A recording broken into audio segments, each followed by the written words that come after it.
Muhozi akola mulimu kyakira kubachogamba Bobi Wine we shall deal with you see you. Muhozi bwatulira mu ndabirwa mu Uganda laba yiye. Temujja mutumanyira mu Muhozi zi program babo mazina mmwe. Utamaguzi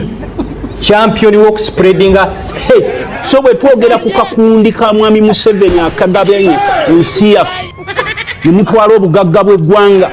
Ni gwe mwagala gwe musonga mwatibwe gwe mwagala gwe musonga mwabe mukomera ekite kitegeeza tribalism ekyo tukigamba naddala buno obubinja binja obujjo okutwawula yawula abanyarwanda temuze ku mulembe gwa Museveni ng'abamwe baagala obbasiriwaza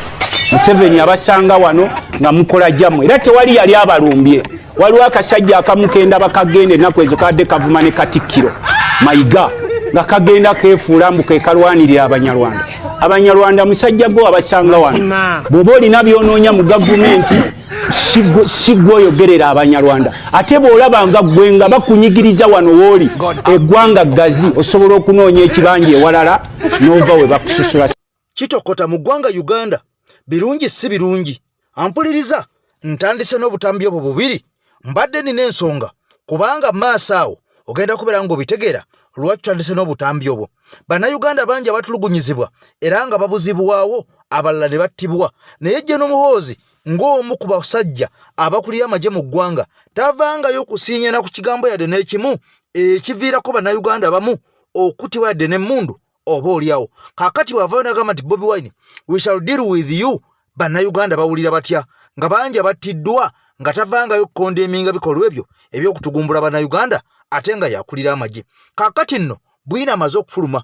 abasibye obunyaguluzi obutujju mu ggwanga Uganda bannange poliisi bwina wuuna alaga nti poliisi yeekulembedde mu bumenyi bw'amateeka ate mu ggwanga Uganda. Kakati bino bya nnaku byampunanga nnyinimu bamukutte abba enva ogenda biwulira obitegere butereevu nnyo nkugambye omusajja yali omubbi avuddeyo n'ayasa ebyama. Ono si Sobbi si Zebula Mando ate ono mulala nnyo agambye abapoliisi tukolagana nabo bulungi nnyo be basingira ddala okusiba obubbi ne mu kibuga Kampala.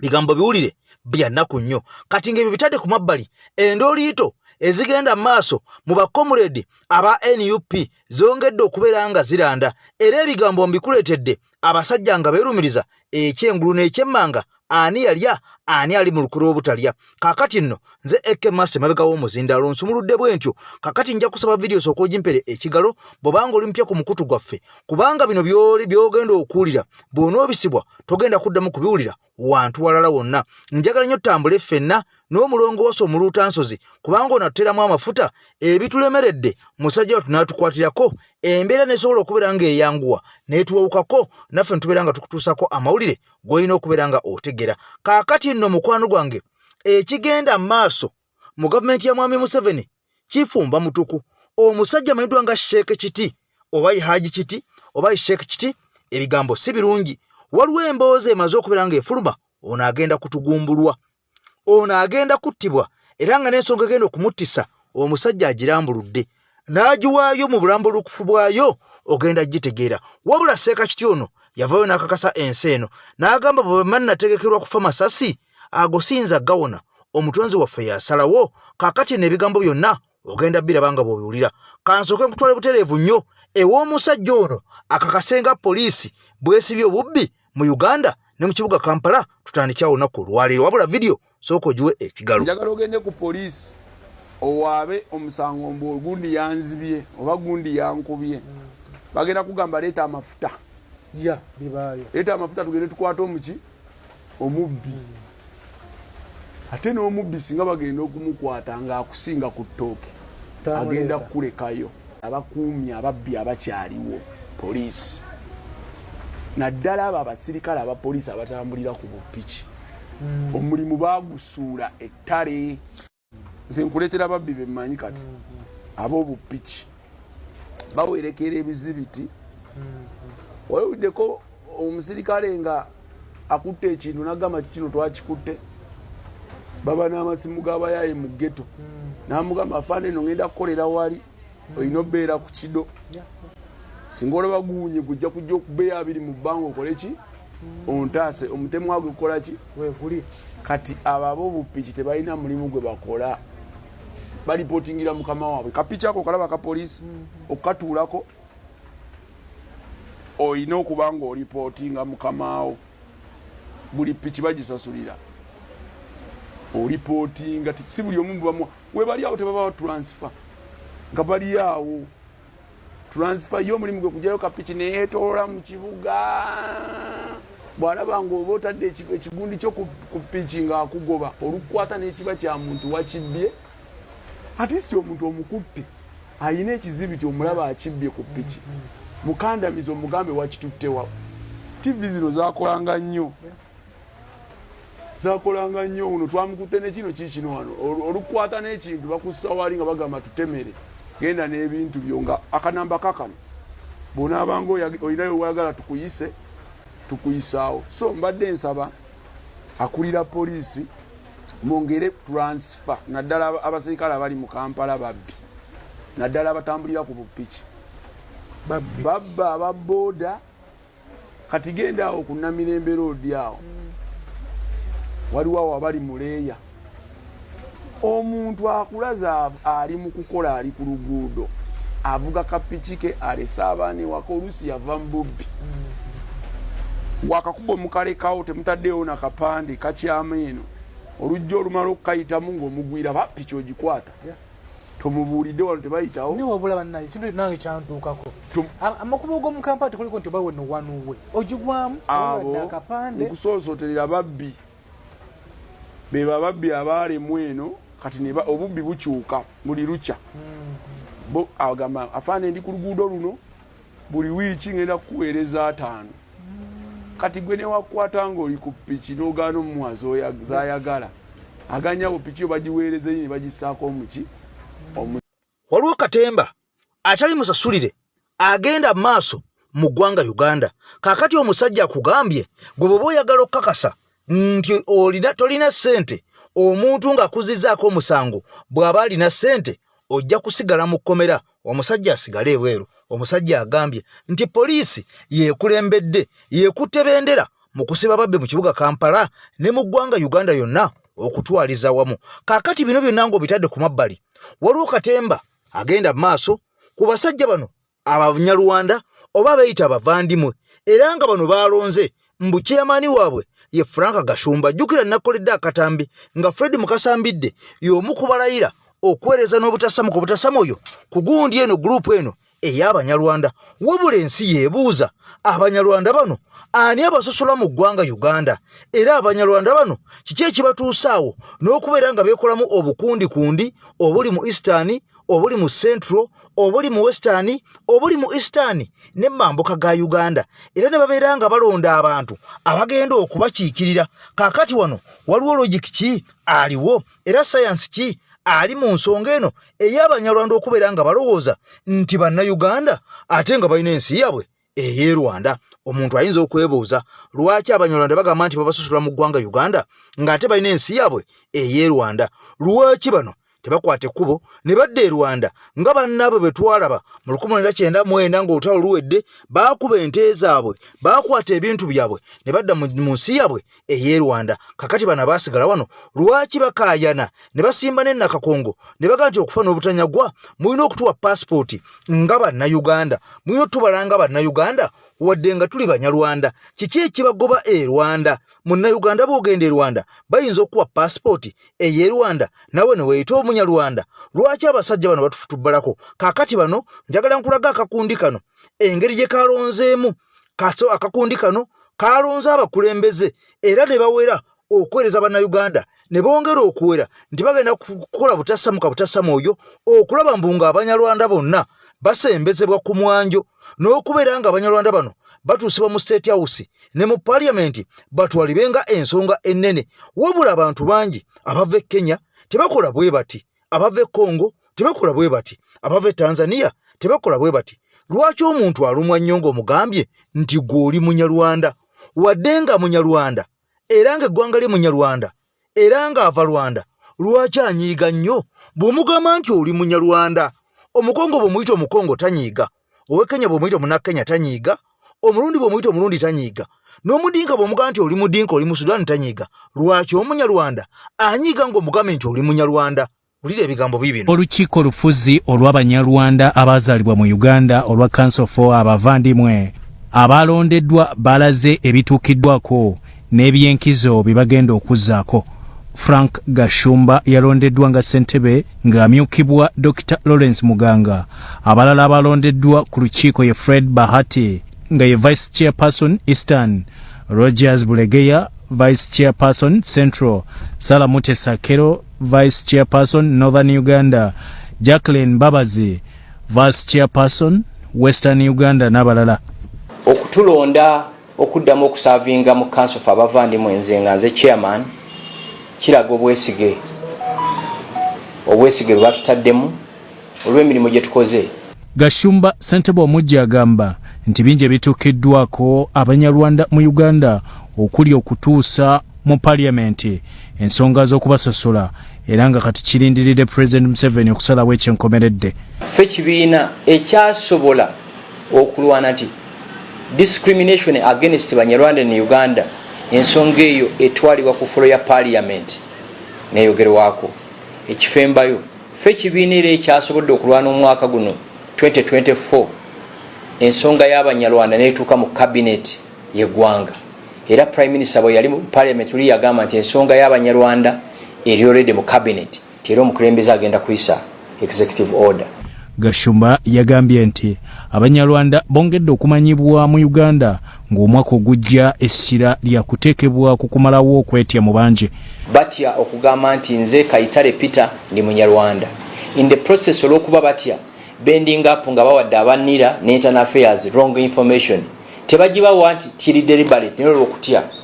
babagamba nti bonosaba passport ng'Omunyarwanda tebajja gikuwa kati weyita Omunyankole kati weyita Omunyankole ate bwatuuka ku interviews ng'ebintu by'Abanyankole tabikola kitabitegeera. So tugenda mwaka ogujja tugenda ku intensifying awareness abantu baffe okwekikiririzaamu. Abanyarwanda abazaalibwa kuno beemulugunya kukumibwa passport n'endagamuntu. Bya Mohamed Wamala ne Eric Sebalamu abakuyita okubaawo mu kusaba kwa Vision Night nga 3 December ku Canaanland. Nange mbolukiiko olufuzi olw'Abanyarwanda lwe lwalondeddwa era nga Ssaabanyarwanda ono amanyiddwa ng'omuvandimwe Frank Gashumba ye ssentebe yalondeddwa ate era yabadde ssentebe wabula gye buvuddeko abantu bano badde beerumaaluma era nga beeyawulamu ebiwa ebyalinga 3 era nga buli kiwa kyalina omukulembeze waakyo. Kaakati ekyebuuzibwa lwaki omuntu anyiiga nnyo ng'omugambye nti Oweerwanda wuuyo Omunyarwanda so nga ate bw'osonga mulala tanyiiga nti Omusudaani wuuyo Omudinka ow'e Sudaani. Kati bwe tubiteeka ku mabbali olunaku olwajjo Alien Skin yalumbye ekitebe kyaffe ekya NUP era ono yawandiiseko n'ebigambo nti fangoni n'akoza spray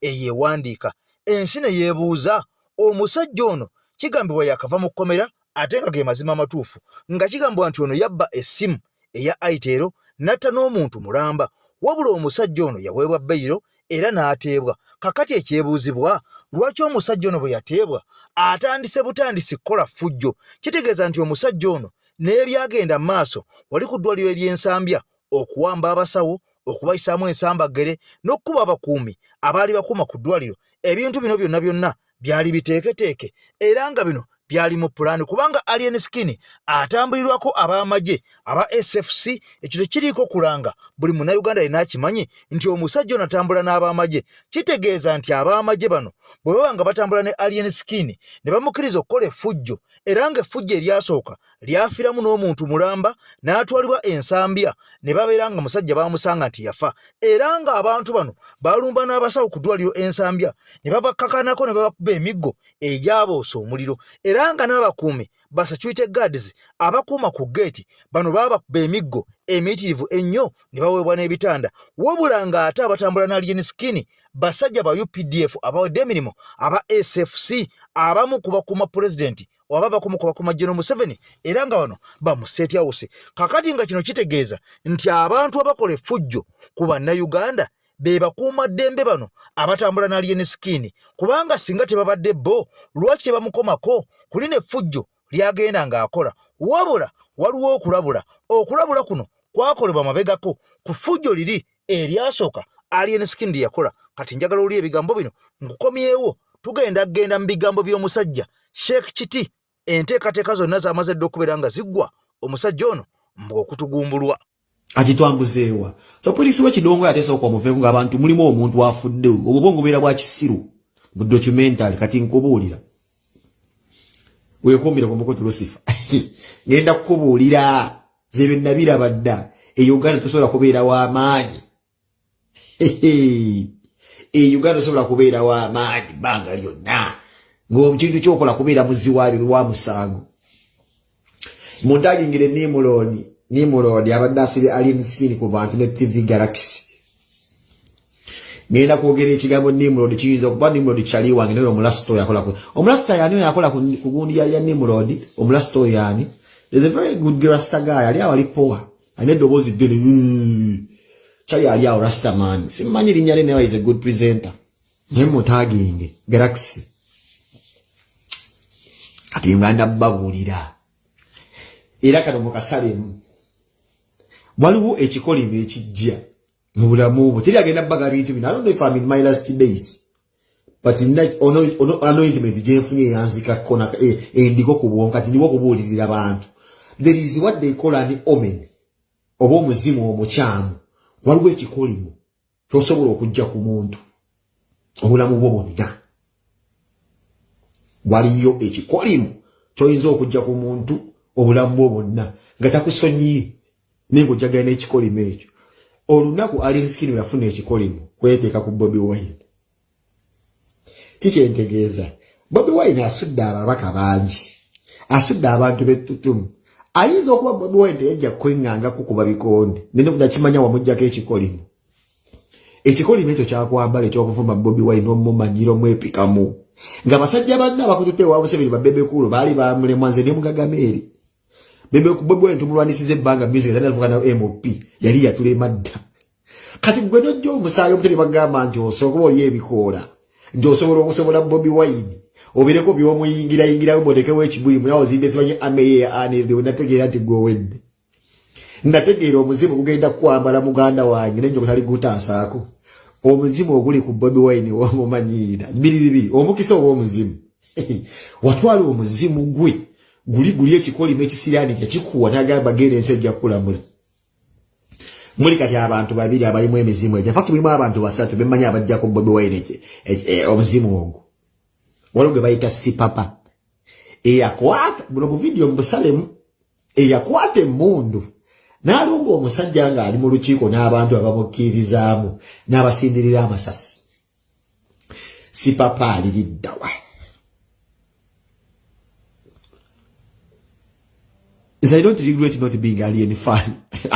Namanya sola kino okugwa. I knew Uganda njimainde bagizanyirako. Uganda nzendali abasajja n'abasajja. N'abayine sente ne bagwa ba medicine ntongo ba Michael Ezira. Olabo we sente yagwa. Mbwato manyono wa Kimbuli mu muzi wa misango byagenda okuwangala yo mpaka. Uganda nzemba manyito jja kukimala. Ntandi soro. Ganna kutega danze. Ganna kutega obadde olezibire ba blogger abemanyi mubatukina leko ko takeno tuisamu amaso bayina bugone mbufango lezo kizo okugwa Uganda jemmanyi kati leti miteri nga sinna genda na wala ku Alien Skin genda kuwayo omuntu omulala ntinegira myaka 3 ndidda nenkola video kati naliba akyankumi ndikugamba muli bali bamuteeka bwe batigine kutereka omanyi omulala ye Bugingo bamuteresi Bugingo byakola government ebiraba nakyagisavinga batayikaniga byo ebigambo bye mukwano gwange ali ku mukutu gwaffe wabula teweerabira video kujiwa kigalo bubanga tonajiwa kigalo information ene esasanire ensi yonna buli muntu ategeere seeka kiti ebirungi si birungi ewe ebigambo birungi si birungi okusinzira ku mawulire agagenda maaso agamaze okubeera nga gafuluma gano gamaze okubeera nga gatimba gatambula ne ku mitimbagano nga galaga nti omusajja ono asusiza etutumu wabula nga ate ye tasanyusa oba tayagalwa bantu basiraamu bokka ono ayagalwa n'abantu ab'enzikiriza endala zonna n'abatali bayisiraamu nga kino kiraga nti omusajja ono etutumu lyafunye ate lingi nnyo n'okwagala okusinga ku Sheikh Muzata mbu kubanga Sheikh Muzata yali w'abasiraamu bokka kyokka Sheikh Kiti ono agassa amadiini gonna nga mulimu n'abo abeeyita abakatuliki abakristaayo n'abalokole bonna omusajja ono bamwagala era ng'ekimwagaziza omusajja ono ensomesa ye ey'ebigambo ndala nnyo ya mulembe guno oguliko kaakati bano baatudde meeting enkambwe ne bagamba nti omusajja ono bwe tutamuggyaawo atuuse okutufuukira akayinja mu ngatto era ebigambo bino mbu meeting yatuula waliri mu State House abakulu ne beegayagaayamu nga bagamba nti omusajja ono alabika nga emisinde gyadduka miyitirivu nnyo asinga n'akawewo kati bano ne bateekawo enteekateeka oba measures ki ze bayinza okukola ku musajja ono okumuyimiriza oba okumusitopinga okubeera nga laavu gy'ayina eri abannayuganda esusse obungi bagiyimiriza kati bano ne bavaayo ne resolution eri emu bonna ne bassa kimu nga nkuyege ababadde mu meeting y'omusajja ono omusajja atugumbulwe afa aveewo kubanga bano mbw abayitiriddeko asusse okubeera nga ayagalwa ate nga tayagalwa ddiini emu y'abayisiraamu bokka wabula n'amadiini amalala ag'eggwanga Uganda. Jjukira nti ono omusajja yawooningibwa dda General Muhoozi Kainerugaba ne bamugamba mbu otalekerawo kuyisa mbu bakulu mu mannyogo bw'otalekerawo kwogera ku bakulembeze mbu ojja kufundikira mbu ng'ensi ekulamudde wabula ng'eyayisa ebigambo bino oba eyawooninga omusajja ono yali General Muhoozi Kainerugaba yennyini ono nga yakulira amagye aga UPDF ag'eggwanga Uganda ye yaleeta okulabula okw'omusajja ono era omusajja ono addamu n'amugamba bwe kuba nga kufa nja kufa masasi ge gajja okunzita ne bwe naayogera nja kufa ne bwe naasirika nja kufa so kanfe nga njogedde toddamu kunkangakanga yadde okuntiisatiisa kaakati ebigambo bino byamaze dde okubeera nga biyitingana nga bigamba nti omusajja agenda kutugumbula bino biwulire ojja kutya ensi. Sheikh Burhani Kiti okomyewo ku Mpoma Satellite okomyewo nga bagamba gwe ate ofuuse wa bulabe nnyo okusinga ku Muzaata kubanga Muzaata yali w'abasiraamu bokka naye gw'ogassa enzikiriza zonna oyagala kubeera strong okusinga obuyisiraamu mu mitima gy'abantu abatali bayisiraamu ekyo mutabani wa Museveni ne Museveni kye bagenda okujjirawo nti gwe ogasse abasiraamu n'abatali basiraamu ate ye Muzaata yali w'abasiraamu bokka kati gwe Sheikh Kiti osinzeewo ogasse okoze olutindo lw'abasiraamu n'abatali basiraamu bw'oyogera bakuwulira nnyo bakuwuliriramu emirembe you are more dangerous than Muzaata and the other sheikhs combined bali be batta kakati bagamba naawe ove kakati nno ebigenda maaso mu nsi Uganda byongera okweraliikiriza era bw'obigoberera ennyo n'omuntu guyinza okubeera nga gukuwumba wabula nga ate tetulina kyakkola tulina okubigoberera kubanga eno ensi ye yaffe tetulina muntu mulala yenna wetugenda kubeera nga tugirekera kaakati nno ebyakimenke okulumba offices eza NUP ne batuuka n'okuwandikawo agagambo fangone n'ebirala bigenda mu maaso bwe bityo kaakati nno ono omusajja bamuwooninze si muntu omu yaavuddeyo okulabula omusajja ono si bantu babiri naddala abo abantu abawagizi be abamuwagira aba NRM bennyini be basinze okubeera nga bamuwooninga n'okumulabula jjukira nti ono akyali mu mikono gy'abakuumaddembe nga kigambwa mbu ono yatugumbula omuntu era ng'ono yamadde okuteekebwa kolaama ey'okutta omuntu kakati ng'ono yamadde okakasibwa nti mmenyi w'amateeka wabula nga yakaveeruzira tebukomye okwo ono omusajja alumbye offices eza NUP nga bwe nkunyonyodde emabegako n'abeera nga bakoze effujjo erya buli kkala ne batuuka n'okwogera ku mukuumi nti oba tumukube oba tuleke nga tumumenye oba tumutte oba tumukole tutya kakati byonna byabaddewo abasajja nga beegeyaamu butya bayinza okukola abakuuma ekibiina kino ekya NUP oba offices zino eza NUP wabula tewali muntu n'omu yabakutteko yadde muntu n'omu okubapostingako owa NUP ali kakiiko akafuzi oba kakulembera NUP bonna baigiriwalinze omusajja ono yalowooza nti Bobi Wine ajja kuva ayogere ku nsonga ze oba Secretary General oba omwogezi wa NUP wabula bano bonna basazewo ne bafuuka kyesirikidde ku nsonga zino eza kimenke kaakati nno bannayuganda bakoze dda okulabula n'okusembayo okuwoninga kwennyininyini okw'oku ntiko eri kimenke ebigambo ebimu ku byo ebyamuwoningiddwa bye bino byenjagala owulire era bw'ataatwala ebigambo bino ekiraddirira teyeewuunyanga ng'empale erimu ebituli okusirika nga togalaba ng'olaba omuntu once you supported wholeheartedly ng'ebintu bye yeekola nga he's rotating around his grave alien skin abaana b'omu ghetto babeera balimu instinct y'okwebulusa gwe byokola tomanyi nti you are rotating around your grave. Yes, nkyogedde kubanga nga tuli mu situation ng'omusajja ono abasajja bakozesa buli chance from day one okuva lwe yajja to discredit him. Bakoze buli kimu ne bakikola ne bakola ebibookesa naye bakulaga tebapowa nakati ne bakola ebintu buli chance gye bafuna nga baagala okumudiscredit nga biganye naye still basigadde tebapoye bakute bana abaana simanyi bebayokya paasi ne bamupaledinga ne bibookesa tebapoye kati babesaawe no babadde balinawo saanya n'ayogera ebibookesa naye nga bakulaga tebajjaamu tebazikiza then gwe nojja ne weteeka mu target not knowing nti basobola okukozesa ng'empiki mu muzannyo gwabwe. Hey, bakisobolera ddala because they are good at using situations in their own advantage. Baina mechanism, baina resources, basobola okufuna eggaali nga yaabwe ne bajja ne bagisindika neyita mu kagaali kokonna ne kasatta ne bakituumaani ne bakituuma nti baani abakikoze bantu baani. Ekyo bakiyita using a situation in your own advantage. Hey, bantu abasinga batunulira botunulira ku nfa ya jjajja Ichuli. Abantu bonna bakkiriza nti video gye yakola n'agamba nti bamubye genda nti ekyo kye kyamussa naye nze instincts zange ziŋŋamba nti no, there is someone who used the situation in his own or her own advantage. Abantu bonna abadirecting nti yeyo kubanga omuntu tasobola kukola killing eri obvious bwetyo kati alien skin nze mbadde nkusaba weebuluse. Omanyi osobola okukola ebintu byokola n'okola akabuli okwagala okulaga abantu boli nabo nti goli n'emipiira naye akatayimu bwe bagikwatamu empanama n'ekwabikira oyinza okukaaba nga akabizi kase ku kkulu. Nze nkubuulira basajja basobola okukozesa situation ng'omusajja bamwezizingiriddeko buli kaseera banoonyezza engeri gye bamudiscredit nga biganye gwe weetadde mu target tomanyi nti basobola okutambuza ng'empiki ne bakeera ku macanga bakunyize ne bakituuma. Oba waakabi ng'oli mulamu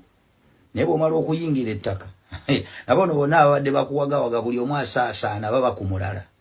So nze nkubuulira bino si bikugamba ng'akukolimira wabula mbikugamba ng'akubuusa weebuluse. Nze nkubuulira ekitali ekyo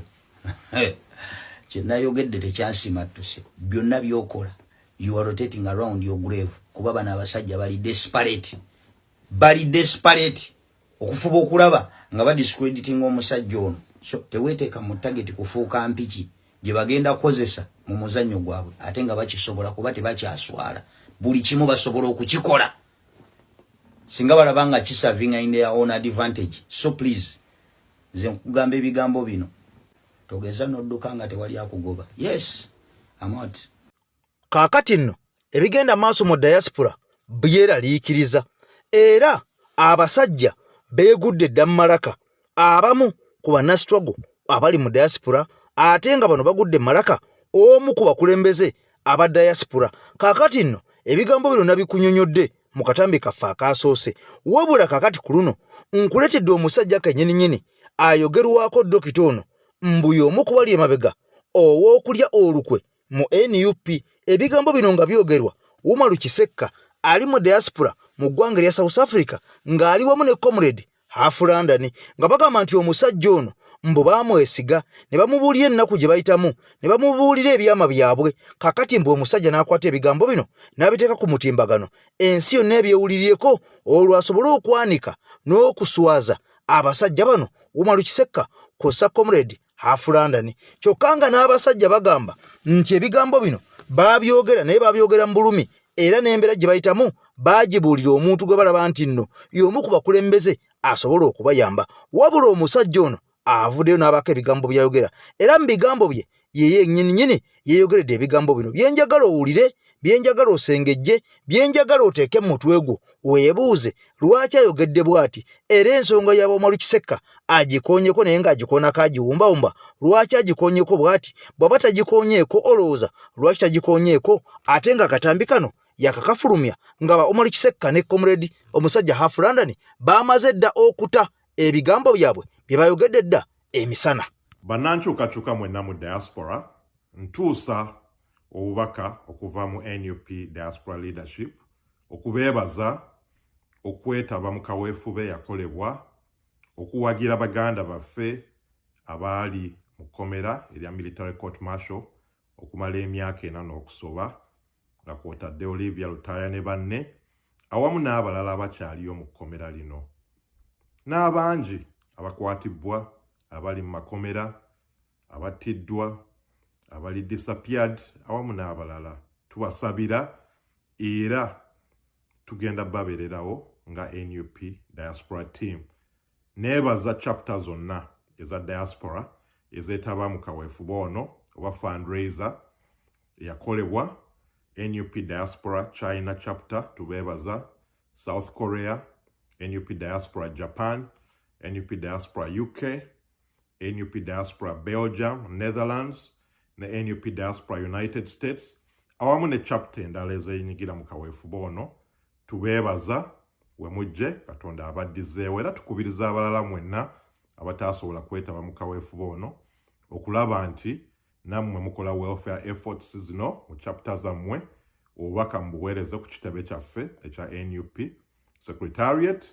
nga muyita mu welfare department kubanga ffe nga abali mu diaspora tetuli ku ground kuyiwawo mubiri nga bannaffe naye ffe tukole kye tusobola okulaba nti tubabeererawo tubasupportinga nga bayita mu bizibu bino nakyemalira byateekawo so tubeebaza era tukubiriza buli omu yenna mu diaspora okwenyigira mu efforts zino. Ensonga ey'okubiri gye njagala okukoonako y'ensonga ekwata ku bakulembeze baffe abeetaba mu kaweefube ow'enjawulo especially nga tugenda mu kalulu ka 2026 tubasaba bannaye buli kye mukola kyonna muleme kutyoboola oba ku dividinga struggle kubanga tulina abaana bangi abasibibbwa tulina abaana bangi abattibwa abayiye omusaayi tulina abaana bangi abadde violated era n'abala bakyali mu makomera abaana abo bakikola mu mutima mulungi nga baagala eggwanga lyabwe tebakikola kufuna bifo tebakikola kweyagaliza bakikola kuba balina omutima ogwagala eggwanga ogwagala eddembe ly'obuntu ogwagala demokrasiya omutima ogwagala buli Munnayuganda abeere ne opportunity okwekulaakulanya okufuna omulimu n'ateeka emmere ku mmeeza okusasulira school fees abaana baabwe oba baganda baabwe abaana bakikola mu mutima mulungi so nsaba abakulembeze mwenna abeetaba mu byobufuzi ebyobululu timukikole nga temudividinze opposition nga temutyoboola opposition nga temuattackinga bannamu abali mu opposition struggle mugiwe respect that it deserves mu respectinga obulamu bw'abaana bwe bayiwawo buli lunaku mu respectinge struggle abagiwagira abagisupportinga yonna gye bali mu diaspora ne mu Uganda kubanga struggle eno eri bigger than individuals. This struggle is for all of us. Struggle etugatta ffenna nga Bannayuganda ab'enkyukakyuka. Bw'obubaka bwange era neebaza mwenna abeetaba mu kaweefube ono gwe tukola okusupportinga baganda baffe we mujje Katonda abaddizeewo abakuume era ffe nga aba diaspora tugenda kweyongera mu maaso okubabeererawo paka nga Uganda efunye eddembe paka nga nakyemalira avudde mu ntebe nga bwe tugamba mu struggle the people power our power. Assalamu alaikum warahmatullahi wabarakatuh. Abooluganda meseji yange ne aliro nsaba egenda eri Comrade Omala Kisekka, Comrade Half London, omukulu Kawuma, abakulembeze mwenna aba diaspora n'abakulembera mu diaspora. Omukulu Kawuma, omuzungu agamba nti trust eringa virgin bw'egenda ebeegenze tedda. Ekikola kye wakoze ekyokwata audios z'aba comrades abajja gy'oli olwa position gy'olimu ey'obukulembeze nga bakutegeeza ku mbeera gye bayitamu etali nnungi etali nnyangu ejjudde okunyigirizibwa ng'embeera eyo bagituuseemu lwa struggle gye tulimu ate nga nawe bakulabye ng'omukulembeze wa struggle ne bukeera enkya nga audio ezo z'okutte ng'ekyokulwanyisa olw'okuba baavuddeyo ne babuuza kiki ekigenda mu maaso okuba nti activities ezatambulanga mu nsi yonna eza people power tezikyatambula okwekalakaasa okwalabwanga buli kaseera ku social media mu America ludda wa London wawa kwonna tekukyalabikako abaana ne babuuza kiki ekyatukawo bakulembeze ba diaspora ki ekigenda mu maaso lwaki activities ezo tezikyakolebwanga ate ensi ze muwangaaliramu ensi za democracy okwekalakaasa kukkirizibwa n'obufuula obusungu otuka okujjayo audio zitwalise ngeze ebyama byogera ne bakomoledizi banno oziteke ku social media mbobaswaza muganda wange wamaze okuluzinga ekitibwa trust olw'ensonga omuntu yenna ali mu position y'obukulembeze yatuukirwako ebyama ebisinga obungi eby'abantu bakulembera olaba oli awola munne ssente nga tobiriimu omukulembeze ne kusawo y'okusasula bw'agaana osasula ogenda okulaba nga ensonga zituuseewuwo nawola gundi sente zange naye agaanye okunsasula saagala muswaza mu bantu kubanga komuledizi munnange nti naye mbadde nsaba oyogerako naye gwe ng'omukulembeze ampa akasente kange olaba ebyakolebwa nga toliiyo bwe bifundikire nga bizze mu ofiisi yo kuba ofiisi y'obukulembeze yeetuukiramu ebyama eby'abantu bakulembera kati bwe kiba nti gw'omaze okulaga nti ebyama ebijja mu ofiisi yo ate omala n'obiteeka ku social media kirega nti teriyo komuledi n'omwalimu magezi ategeera akyasobola kujja mu maaso go nga ze kubuulira kyama kye takyaliyo era nkakasa buli yagambye ku kyama omutima gumuli ku mutwe gumuswa ku mutwe amanyi nti sawa yonna omukola ki omwabya oba kitegedde ekirala half London ne Umaru Kiseka temumanyi Kawuma bwe yabayambye allegations ezibadde zitambula ku Umaru Kiseka ne half London n'abalala nga ziraga nti baalya ssente era bakumulediza bavaayo ne batunyonya bulungi nti Umaru Kiseka yagenda mu Uganda mwezi gwali gwa kutaano n'asinkana Genosale n'amuwa ssente era ebyo byonna byayogera abyogera lwakuba yaweebwa ssente mugule kati ate gwera wabojja no proving abano bonna babadde bogera allegation nti bali wrong nojja audio eraga nti Umaru Kiseka musajja wattu munaku talina wadde ensimbi gyali alidde ngali mukulajanira ayagala buyambi ate gwe bawa ssente yali badde anoonya kyewumbu ayagala buyambi ng'olwedde baamuwadde baamusasula bannaye Kiseka Katonda gwe musinza akola abalwanira entalo nga temubanyi na kumanya omusajja yakutaasizza ekyali addamu okwogerako nti wali ssente ewagundi ewasali musale ng'oliko audio ezitambula eziraga nti oli munaku munkuseere tolina kyolina osaba buyambi singa omusajja ono yatadde audio nga ziraga bageiningi ya Umaru Kiseka ne Sali Musale Kiseka singa wayokyeza dda singa wawedde dda naye okuvala kiri nti audio yatadde ng'osaba wali oli mu famire mwofunidde ebizibu mwennyini mwoli mu kusaba obuyambi oyite mu bizibu by'olimu wawangudde dda ono yayokyeza oba kitegera kati wali oyagala Umaru Kiseka agenda asabe Museveni wali oyagala agenda asabe Sali Musale bw'atasaba ffe bakomuledizi banne baali nabo mu struggle ani abalira abantu bano mazima ani abalira abantu bano Umaru Kiseka weesibe ekisenso zina amazina gatyabule Katonda yakutaasizza dda ebadde bikwogerwako nti walya ssente musajja akwejjeereza tolyanga wadde ennusu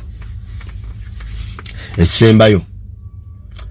zo recording sizino zo recording abantu boyogera nabo onyumira kusigala ng'owuliza amaloboozi gaabwe onyumira kujjuza simu yo oba olina gy'ozisindika nakyo twagala tukimanye abakola omulimu gw'okulikodinga tubamanyi abalikodinga ebigenda mu maaso baba balina gye babisindika guba mulimu kale nawe tukubuuza nawe wafuna bakuwa omulimu ogwo gw'okulikodinga nga bwawaliza ebirikoded byogedde n'abantu abaana abatwala mu safe house ne bakuba emigo ne bateerako recordings zaabwe nga boogera olwokuba bampulidda nga yawunze nga tajjukira ni gwe yali ayogera naye Nadira yabyogera naye ng'eddoboozi lirye zituukayo zitya si emu abalikodinga mmwe si mmwe ababituusa twogeredde Dubai ate biri Uganda mu Seemwayi kati ng'ogamba nti byatuuse bitya mu Seemwayi mmwe be twogera nabo nga mutulikodinga muli bambega mmwe mulipootinga bye tuba twogedde nammwe ne mutuleetera ebizibu kulembeze mulamba olikodinga abantu ojja bye walikodinga obiteeka mu public